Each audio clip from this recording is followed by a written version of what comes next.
She advocates for kindness and empathy in a system that's consistently ignored these basic principles. My good friend, AU's own Linda Lentini.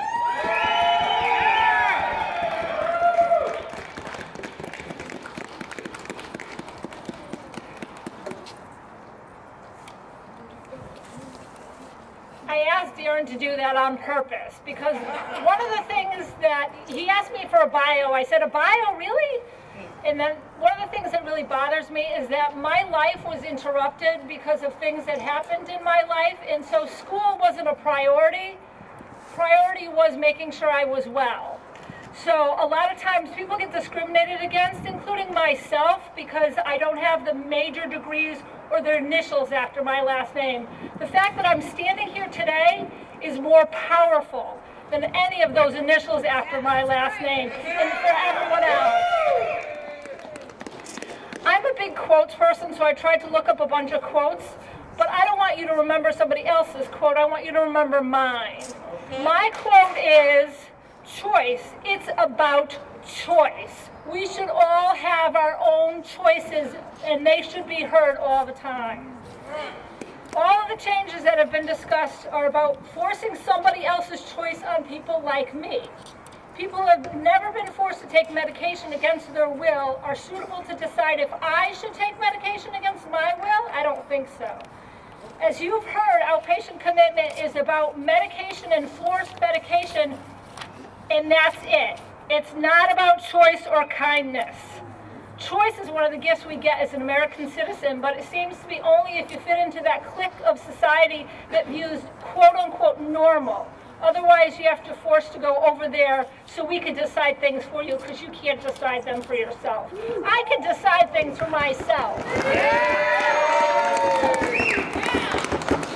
People have choices, and since we're all people, we should all have the same choices, correct? I choose not to be forced to take medication that makes me feel drugged and less than human. I am not less than human. I also choose not to feel less than human because my reactions do not match your reactions to situations. I have my own. I choose to be kind to myself and others and not allow your lack of kindness to force me to treat others in a mean manner, because I don't want to do that. Because somebody's mean to me, I don't need to be mean to somebody else. I cannot decide how you will feel when something happens in your life, and you cannot decide how I feel. So no provider, no one that's in a helping environment should come along and tell me that I should feel a certain way. The Constitution protects my rights, and forced treatments violates my rights. That's the bottom line. When I was younger and I started having problems, no one was kind to me. Not the children around me, the people I asked for help, or my family. Just get over it and be strong was the suggestion I got from my family.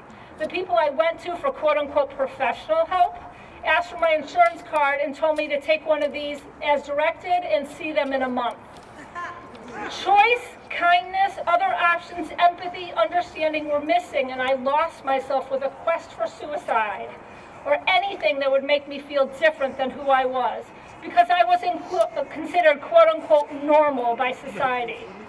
Many times I reached out for help only to find more and more lies and meanness. No one ever explained to me that I could feel better if I changed the way I view the world and accepted responsibility for my well-being after being given the information about alternatives. No one ever told me there were alternatives. No one told me that I didn't have to fit into that box. I was free to express myself and not as society viewed as normal. I decided to make my own choices and start to be kind and less angry. It's not my fault that I didn't get help when I was younger, but it is my responsibility to manage my own wellness to the best of my ability. Choice. It's about choice. We're here today to band together in unity and support. We want to support everyone in their choice and their own wellness. I have no right to tell somebody else what they need to do to be well, and no one else has the right to tell me what I need to do to be well. We have been told by so many people that the way we feel is wrong and how we act is different. Well, I'm here to tell you that we can celebrate ourselves, and we do not act differently. We act as ourselves. We can support choice and kindness with ourselves and one another. Choice. It's about choice. We have choice and kindness today above everything else. One of the things that really bugged me, several things bugged me after the Newtown thing. Two of the things that stuck out in my head, I'll say two, because one of the things that I really liked when Greg talked about, there were 28 people that lost their life on that day. 28. We keep ignoring the one person that took his life on that day. 28 people lost their lives on that day. The second thing is a random act of kindness. We have to talk about it like it's this occurrence, this unnatural occurrence that we're going to do random acts of kindness. How about a consistent act of kindness? How about being kind to one another?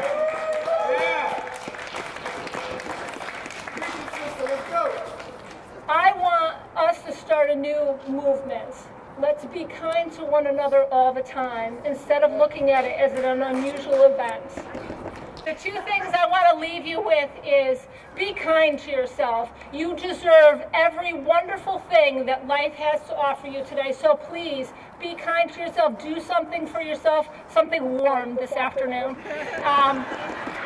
And be kind to yourself. And my quote that I want to leave you with is choice. It's about choice.